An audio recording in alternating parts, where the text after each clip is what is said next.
It starts simple, just colors and motion, barely shifting beneath the surface. But in moments, the pigments bloom and the resin comes alive, creating a coral effect that's soft, bold, and impossible to ignore.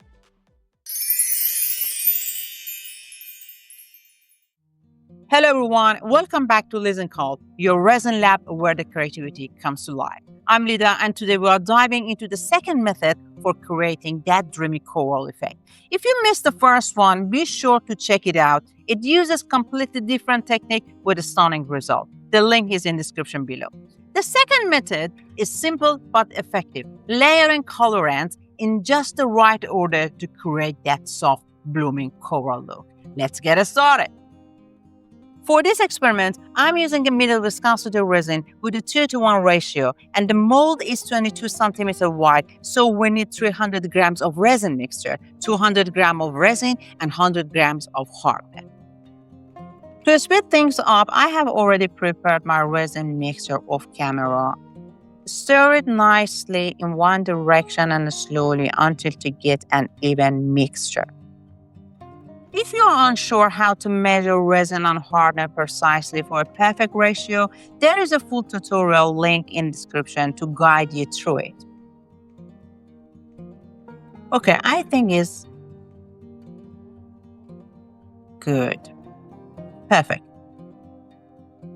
For colorants, I'm going to mix this gorgeous mica powder with 10 drops of this transparent red rose ink. It has a pinkish hue.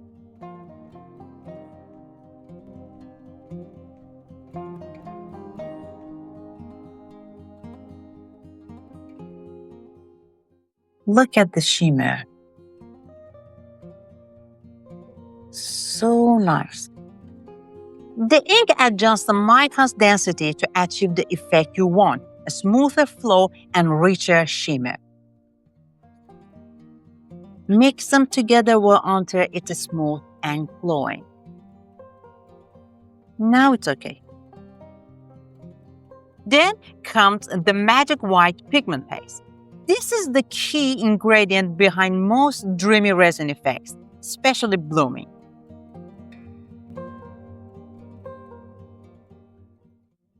Mix it until the texture is silky smooth, but not too heavy.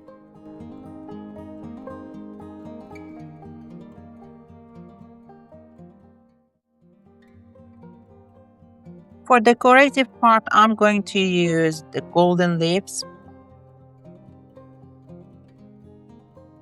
and some pinkish and red crash shells.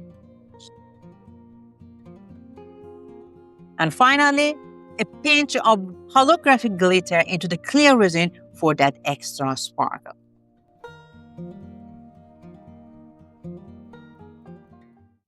Okay. All right, everything is set. Let's pour and see the magic happen. The technique is super simple. First, I'm pouring the mica mixture around the edge of the mold.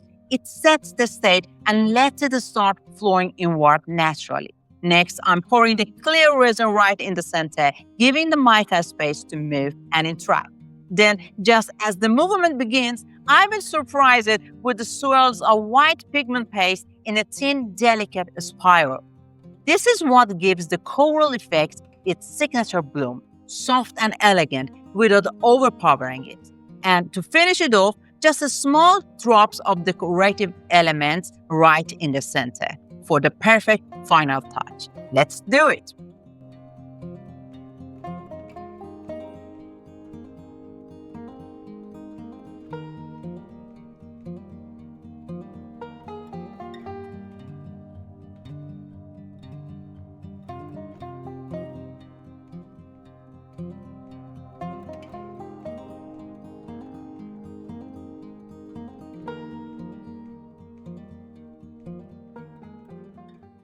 It's done. Start torching with the quick pass just around the edges, not directly on the center, and hold your torch at the slight angle, not straight down.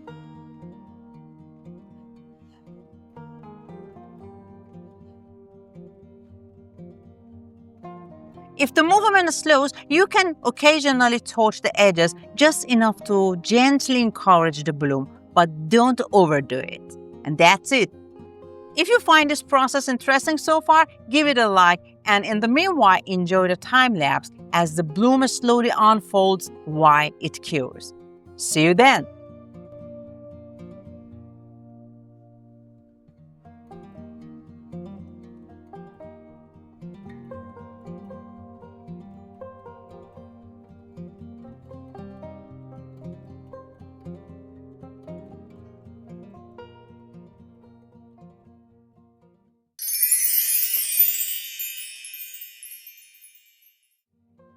Hello again. The wait is over. After 24 hours of curing, it's finally moment of truth. Let's reveal the result and see this coral bloom in action.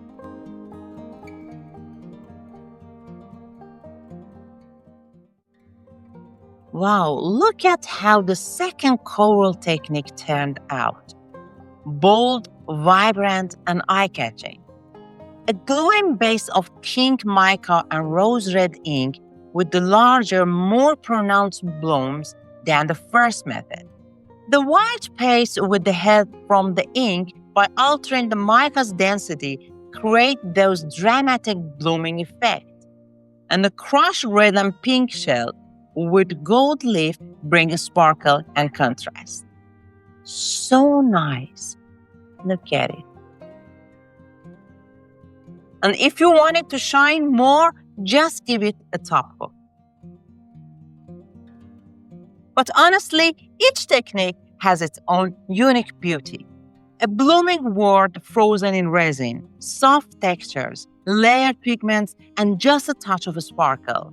This amazing coral effect captures moment in a stillness. Okay, my friends, hope you enjoyed watching this coral-inspired piece blooming into life. Got an effect you are curious about? Drop your ideas in the comments. I would love to explore them with you. And while you are there, leave me your questions, suggestions, and recommendations, and collect your free PDF guide of this tutorial. Don't forget to hit the like button and subscribe for more resin adventures, more experiments, more sparkle, and more secrets coming your way. See you in the next one.